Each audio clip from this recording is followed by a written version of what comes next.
Hello বন্ধুরা, এই গরমে হালকা পাতলা খাওয়ার জন্য সবার আগে এই সবজিটা আমি বেছে নিলাম। প্রথমতে এখানে আমি দিয়েছি, দেখতে পাচ্ছেন, টমেটো, আর এখানে গোটা জিরাটা সময় দিয়েছিলাম। আর এখানে মশলা বলতে এখানে ধনিয়ার গুঁড়ো আর একটু গরম মশলা, আর এখানে একটু হলুদ গুঁড়া দিয়েছি, ব্যাস আর কিছু না। আর এখানে দেখতে পাচ্ছি এই সবজিটা নিয়েছি, একদম হালকা পাতলা খাবো গরমের মধ্যে। আলু আর বরবটিটা ভেজে রেখেছি।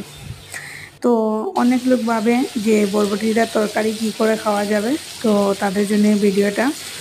দেখতে পাচ্ছ এখানে মশলাটা পুরো কষিয়ে দিয়েছে, পুরো তেলটা ছেড়ে দিয়েছে। এখন আমি এখানে অ্যাড করব যে ভেজে রাখা বরবটি আর আলু ভাজাটা, হালকা ভেজে রেখেছিলাম আর কি। তো এটা এখানে অ্যাড করে নেব, এটা অ্যাড করে ভালো করে কষিয়ে নেব। এই বরবটিটা এইভাবে যদি খায় তাহলে আর মানে বরবটি যাদের পছন্দ নয় তাদেরও পছন্দ হয়ে যাবে। এত সুন্দর খেতে কি বলবো, মানে একদম হালকা পাতলার মধ্যে। মশলা তো দেখতেই পাচ্ছ, কিছুই মশলা দেওয়া ছিল না, একদমই ধনিয়ার গুঁড়ো যাতে সুন্দর একটা গন্ধ আসার জন্য, আর একটু গরম মশলা যে কোনো গরম মশলা দিলেই হবে। আর এখানে দেখতে পাচ্ছ ভালো করে এখানে কষানোর জন্য রেখে দিয়েছি, একটু নুনটা দিয়ে দিলাম যাতে একটু সিদ্ধটা ভালো করে হয়ে যায়।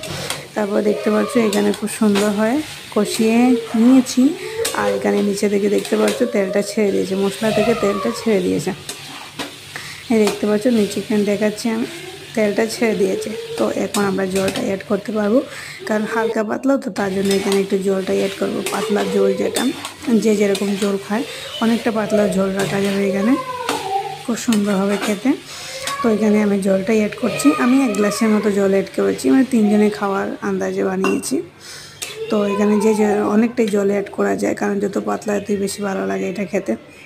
আমি 1 গ্লাসের মধ্যে এখানে অ্যাড করেছি, জাস্ট এখানে ছেড়ে দিলাম একটু ফুটিয়ে ওঠার জন্য। ফুটে ওঠার অপেক্ষা থাকবো, যখন একটু ফুটে উঠে যাবে তারপর দেখে নেবো যে এখানে জলটা অনেকটা শুকিয়ে এসছে। কেউ যদি আর একটু বেশি জল রাখতে চাও তাহলে 1.5 গ্লাসের মতো দিতে হবে আর কি। এখানে আমি রেখেছি এই একটুকুই, অনেকটাই জলটা শুকিয়ে যাচ্ছে, তো এইভাবে আমি রেখেছি। দেখতে পাচ্ছ খুব সুস্বাদু কিন্তু খেতে, একবার খেয়ে এখানে কমেন্টস নিশ্চয়